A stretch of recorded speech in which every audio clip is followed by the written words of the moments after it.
means those 19 psychopaths failed on their mission to terrorize a whole nation into submission. You should live your young lives free of the fear we felt on that day. So looking forward to the future we hope to make, I offer a new way to relate to September 11th. Think of these times, the times in which we find ourselves as America at 17.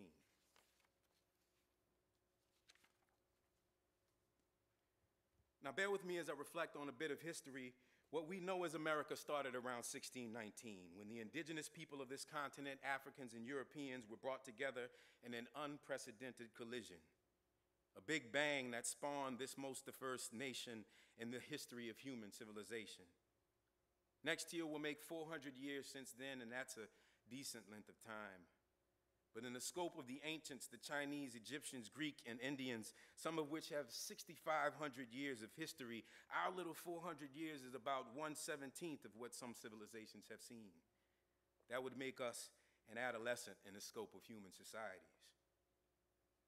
There are times when we find ourselves, in these times we find ourselves as America at 17. We are in the teen years of American civilization. And just like junior year, it will be a time of great transition. On our mission to matriculate to maturation, this is an age when we develop our ability to think critically. The time to build new skills that we earn when we recognize with contradictions, when we reckon with contradictions that force us into discernment. This is when we discover what we believe from a matrix of possibilities, and when we learn at this age, it prepares us to take on greater responsibilities as we remake ourselves into our greatest dreams. These are the times where we find ourselves, America at 17. See, I teach juniors, or rather juniors teach me, about the augmented reality of being a teen, feeling like your whole life is being played out on screen where everyone seems to think you should have it all figured out, but you don't. Where you wish everyone could see how hard you're trying, but they won't, because all they seem to see is what you're doing wrong. Yes, America is most definitely 17. And in order to help my students process being a work in progress, there is this strategy I push students to use. And my hope is that it'll ultimately help them find their way, though it at first may leave them confused. It requires them to assert what they believe in a thesis, then engage a counter-argument and antithesis, and reach for unity and opposites by generating synthesis.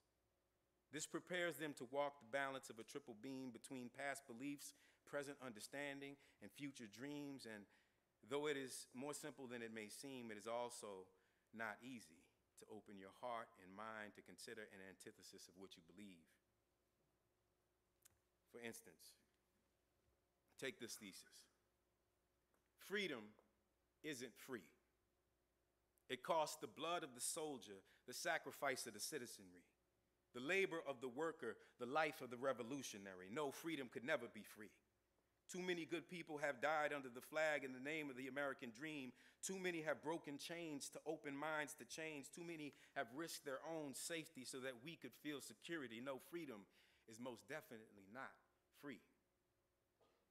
Now consider this antithesis. Freedom is free. Freedom is just a mind willing to believe it can defy probabilities to reach possibilities beyond what doubters can see. Freedom is a heart open to every person's humanity, regardless of race, religion, ethnicity, sexuality. Freedom is a soul lifted upon the glories of human unity, a body healthy and strong, a spirit brave enough to sing its own song, even if it's a little bit off key. Oh yes, freedom is most definitely free. Now let's combine these in a synthesis. Though freedom is free, it is also valuable beyond what is calculable.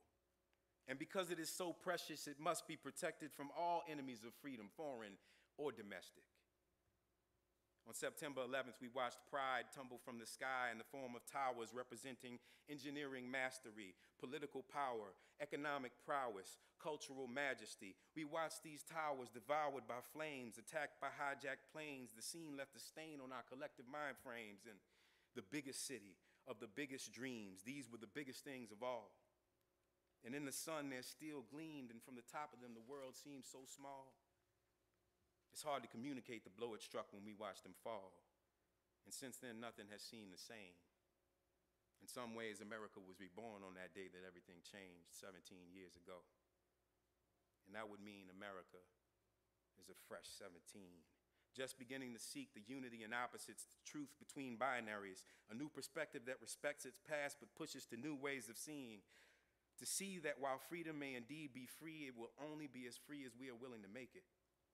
And maybe we're starting to understand this, that freedom can be taken if it's taken for granted. So we must be vigilant. We must be active participants in this democracy. We must resist the temptation toward apathy until our graduation to America, to the America of our imagination. Let us make and remake freedom into all that we dream. These are the times in which we find ourselves. America at 17.